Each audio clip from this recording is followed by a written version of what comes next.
got.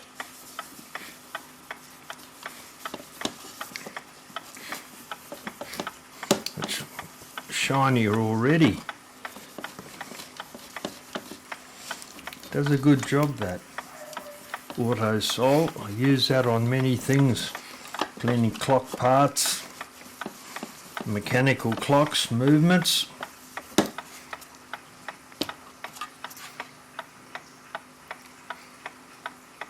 Doesn't look too bad.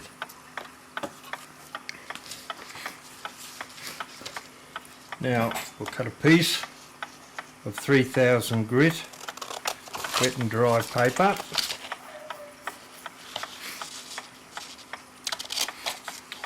Which we will use for a final polish on the clock. Fold the wet and dry in half. Wet it in some water, and then very gently, working in a circular motion, cover the top of the case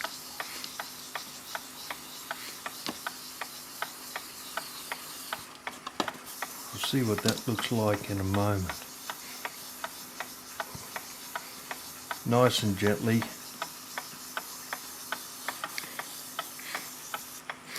More water.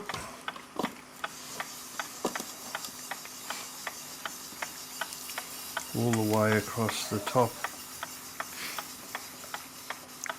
of the clock, including the little lip up here.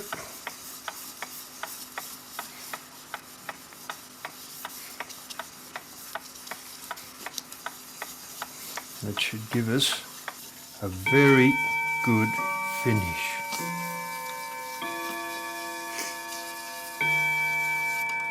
Okay, let's dry that off and see what we've got.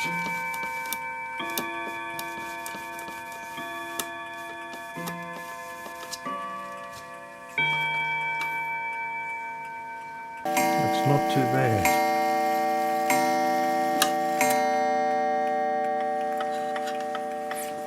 Right, now we'll go over that once again with some Autosol polish. We'll move the motor around a little bit.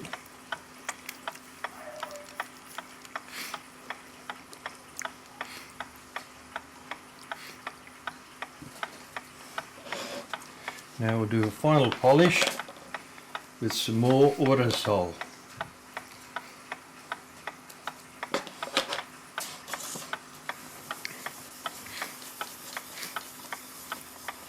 All the way across the top in a circular movement.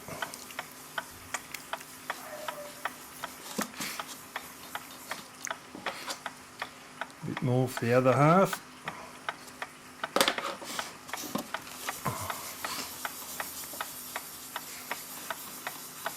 Nice steady pressure all the way across. And also down there.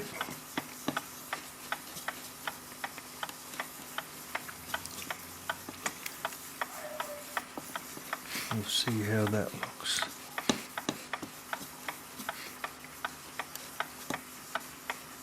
Okay.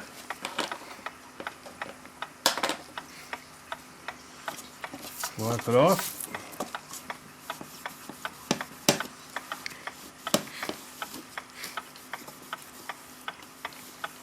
We'll see how the final surface looks. There we go. Nice and shiny.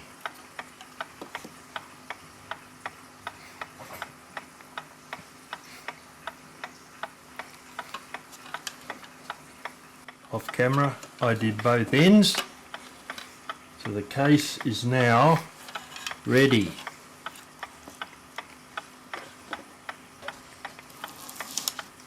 Now,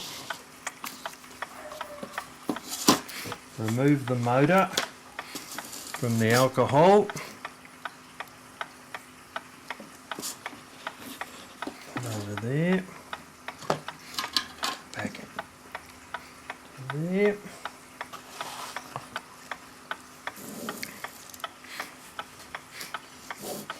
We'll give it a quick tap dry on the outside.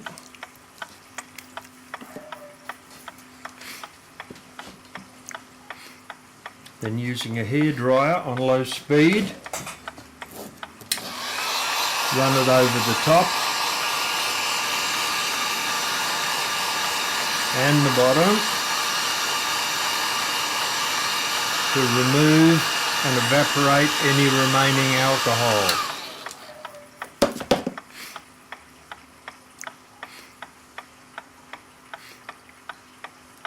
That runs smoothly now. And there's a tiny little bit running out. A bit more.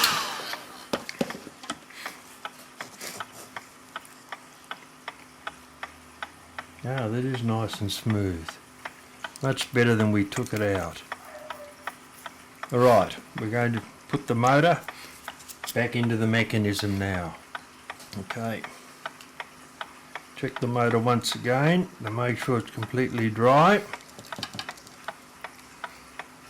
We don't want any liquid in there when we turn it back on again.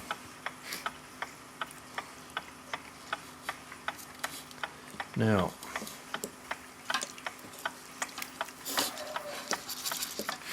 turn the movement round, place the motor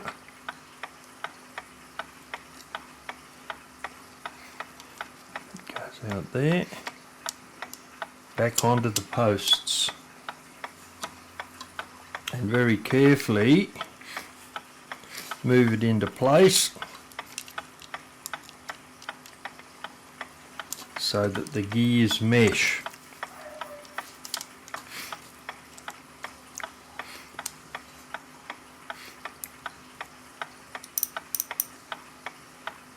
Alright. Put the holding clip for the wires back over the post.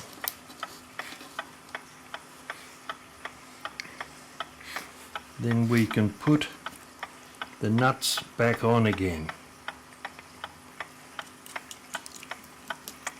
First one,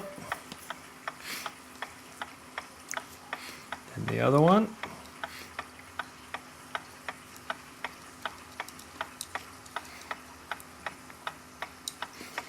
Then making sure that the gears are meshed correctly.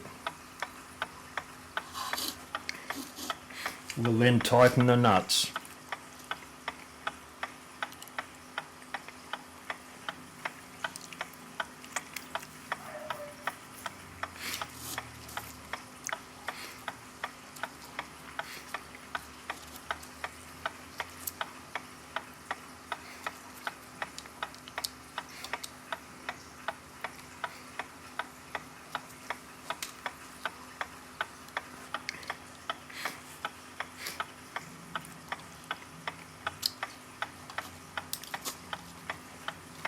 Check them both again. Make sure they're tight.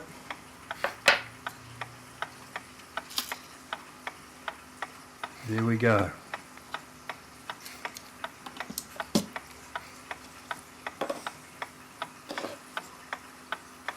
Now, pull the electrical cable out through the back of the case so we can insert the movement back into the clock.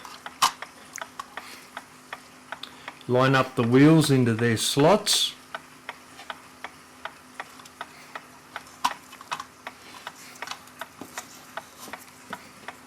Now we'll put on the alarm mechanism. Once we get it to catch, we'll be right. Insert the alarm on-off lever into the two slots that it rides in. Then gently push the movement back into place and hold it, and then check that the alarm button works.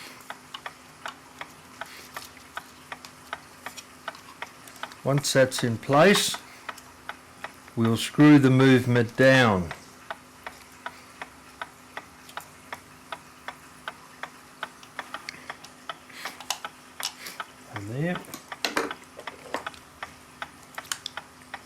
and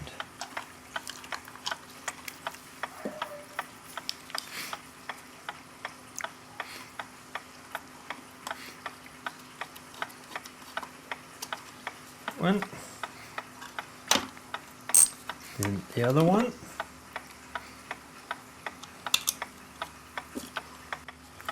Whoop.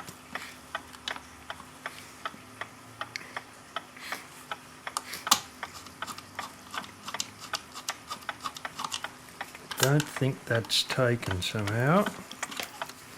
Try it again.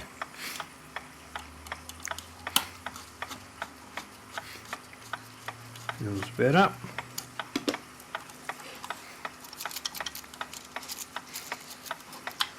Okay, we'll now tighten that down.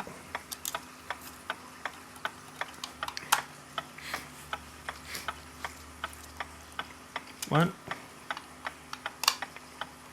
Second one.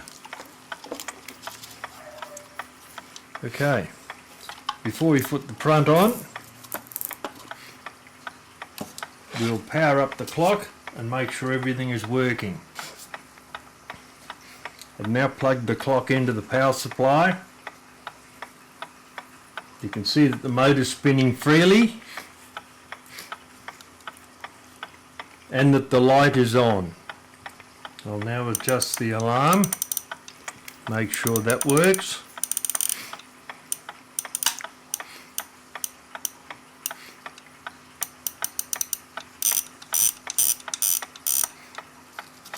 Best if I turn it on, I suppose.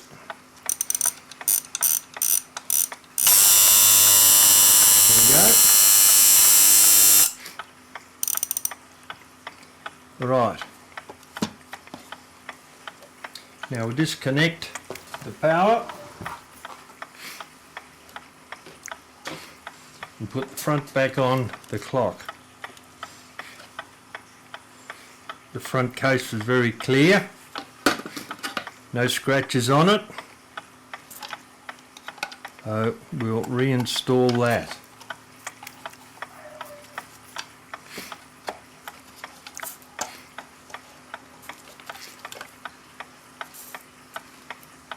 Lining it up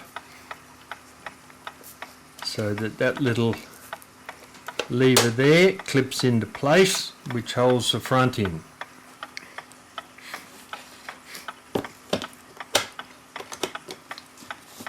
Okay, we'll connect the clock up again.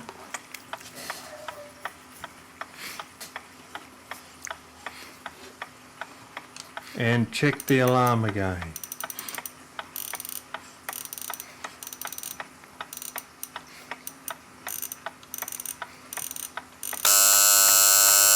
There we go.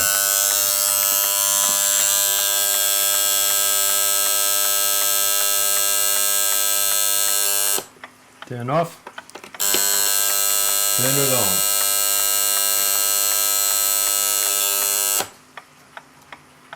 Now that the clock is running smoothly again, the last things to do, put on the black plastic cap covering the two screws on the base.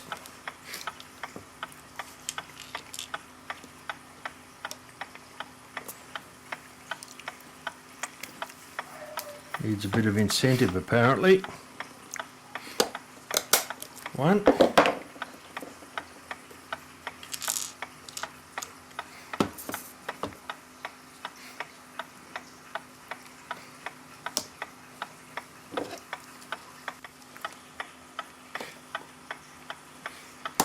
The other one, and then the clip that goes on the electrical cable.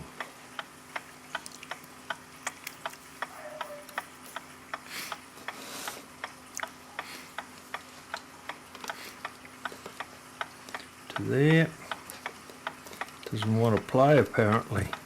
There we go. Then push it into place. Done.